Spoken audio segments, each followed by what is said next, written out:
तर नमस्कार सगळ्यांना, स्वागत आहे तुमचं आमच्या गावाकडच्या ब्लॉगमध्ये। मी याच्यापूर्वी जेव्हा कधी पण मिसळ बनवायची तेव्हा कांदा, टोमॅटो, आलं, लसूण, सुकलेलं खोबरं, तीळ, जिरं सगळंच ना तेलामध्ये भाजून घेऊन त्याची मिक्सरला पेस्ट करायची।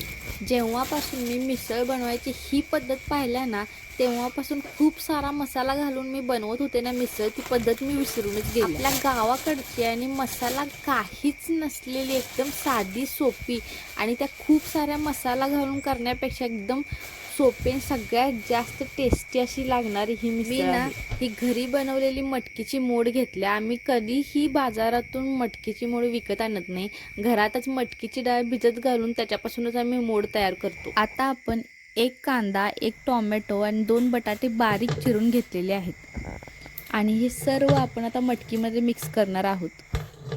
त्याच्यामध्ये थोडंसं हळद आणि थोडंसं मीठ आपण मिक्स करणार आहोत।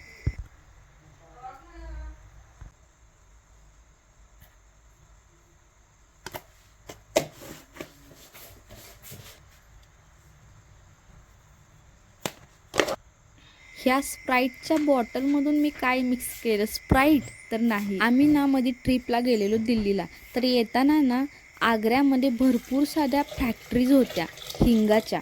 तिथे ना एक छोटंसं हिंगाचं पॅकेट 500 रुपयाला आम्हाला मिळालं। तर त्या हिंगाला इतका वास आहे ना, त्याच्यातला एकच छोटा खडा हिंगाचा ना एका बॉटलमध्ये टाकून ठेवायचा आणि त्याच्यामध्ये पाणी ओतून ठेवायचं आणि त्याच्यातले एकच चमचाभर पाणी ना आपण कोणतीही भाजी बनवली की शेवटी ना ते पाणी एकच चमचावर त्या भाजीमध्ये टाकायचं। आता आपण कुकरला मटकीला ना 4 शिट्ट्या मारून घेतलेल्या आहेत। एका पातेल्यामध्ये तेल टाकून थोडं जिरं आणि मोहरी टाकून फक्त आपल्याला लसणाची फोडणी द्यायची आहे।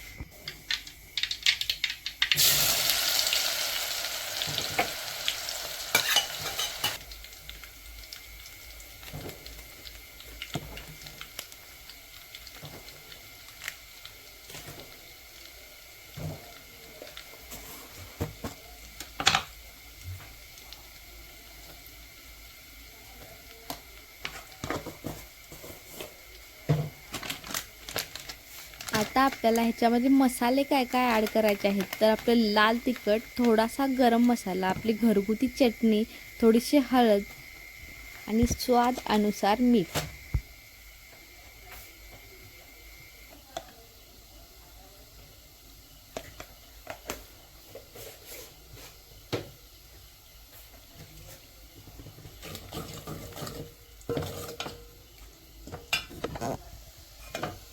आता इकडे आपली मटकी आणि बटाटा व्यवस्थित शिजला का आपण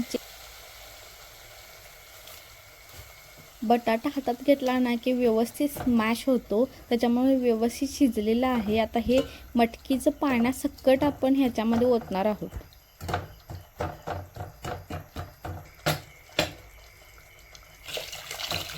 भरपूर जण काय करतात, हे मटकीचं पाणी ना गाळून मग फक्त मटकी घेतात, पण आपण हे पाण्यासकट टाकलो ना त्या मटकीमध्ये टेस्टसुद्धा आमटीत उतरेल आणि आमटी अजून जरा टेस्टी होईल। ह्याच्यामध्ये वरून मस्त अशी बारीक कोथिंबीर टाकून घ्यायची। तयार झालेली आहे आपली झणझणीत कोल्हापुरी तर्रीदार आमटी। खूप जास्त मसाला नसलेली, कारण ह्याच्यात खोबरं जरासुद्धा नाही आणि खोबऱ्याचा मसाला न वापरता सुद्धा ही आमटी इतकी टेस्टी झालेली आहे ना। कलर तर पहा आमटीला किती मस्त आलाय आणि ह्याला आपण आता ब्रेड, कांदा, कोथिंबीर, लिंबू आणि मस्त असा फरसाणासोबत एन्जॉय करणार आहोत। चला भेटूया पुढच्या व्हिडिओमध्ये, तोपर्यंत धन्यवाद।